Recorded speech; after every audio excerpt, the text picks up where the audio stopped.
Le ministre de l'Enseignement supérieur, de la Recherche et de l'Innovation a présidé au CICAD la 14e édition de remise de diplôme de l'Institut africain des sciences mathématiques au Sénégal, édition 2024-2025. Cet institut répond aux préoccupations de l'agenda national de transformation au Sénégal 2050 de son Excellence, le président Bassirou Diomaye Diakhar Faye, et du chef du gouvernement Ousmane Sonko, qui place la science au cœur du développement du Sénégal.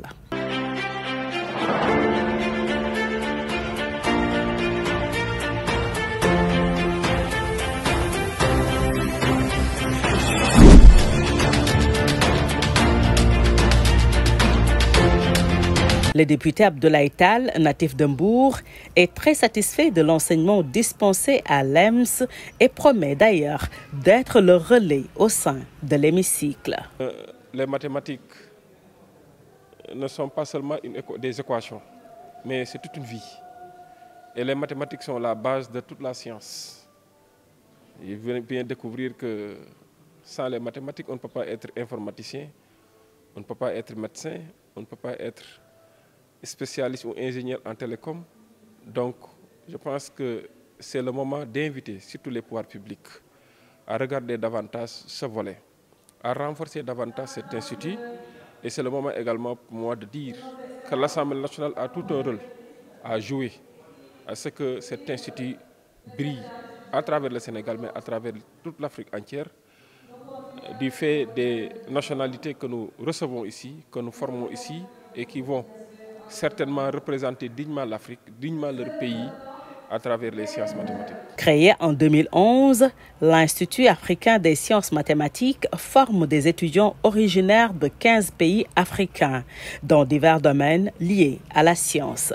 Aujourd'hui, le souhait du président de la structure est de s'ouvrir à d'autres cibles et d'autres pays africains pour répondre à la demande. Comme vous le savez, notre mission, c'est de transformer l'Afrique donc par le biais des sciences mathématiques. Et ça, c'est vraiment quelque chose qui démontre que nous sommes bien accompagnés, nous sommes bien soutenus, et pas par n'importe qui, mais par ces personnalités que je viens de citer. Dans les années à venir, donc, notre plan stratégique décennal, là, nous voulons démultiplier en fait, le nombre d'étudiants que nous sommes en train de former. Et aussi prendre en compte aussi le côté inclusion, c'est-à-dire nous tendons vers entre 50 et 60% de femmes, mais aussi 10% aussi de personnes handicapées et aussi des personnes, des réfugiés ou bien des personnes déplacés. Donc tout ça, ce sont des critères et puis ce sont des statistiques que nous avons mis en place, mais aussi avec un plan d'action aussi pour essayer de réussir cette mission-là. Avec comme parrain Sékou Dramé, directeur sortant du groupe Sonatel, la 14e promotion de l'EMS tient un modèle et une référence. Ce dernier a tenu à partager son parcours avec les récipiendaires et les a invités à croire en leur potentialité. C'est quelque chose d'important pour moi puisque ça m'a donné l'opportunité peut-être, à travers mon parcours, d'essayer modestement d'inspirer cette jeune promotion, mais surtout les promotions à venir. Parce que j'ai une conviction c'est que les jeunes qui choisissent ces études scientifiques avec une volonté d'excellence et une volonté de servir l'Afrique, c'est sur ces jeunes-là que nous devons nous appuyer pour accompagner le développement de nos pays.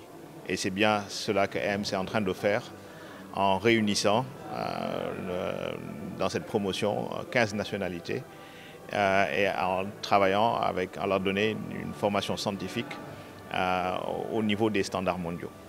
Et j'ai aussi modestement profité de cette occasion pour partager peut-être quelques enseignements tirés de mon parcours professionnel en espérant que ça pourrait les inspirer, leur donner confiance à leur capacité à changer le monde, à changer l'Afrique, parce que c'est ce que nous attendons de cette promotion.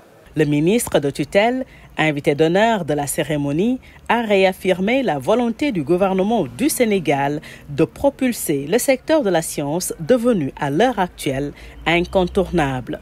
Des mesures d'accompagnement sont d'ailleurs prévues dans ce sens par le gouvernement pour bien positionner le Sénégal dans les secteurs des sciences et de la recherche. Je viens d'assister à une cérémonie exceptionnelle organisée par une école exceptionnelle qui travaille dans le domaine des sciences et de la mathématique.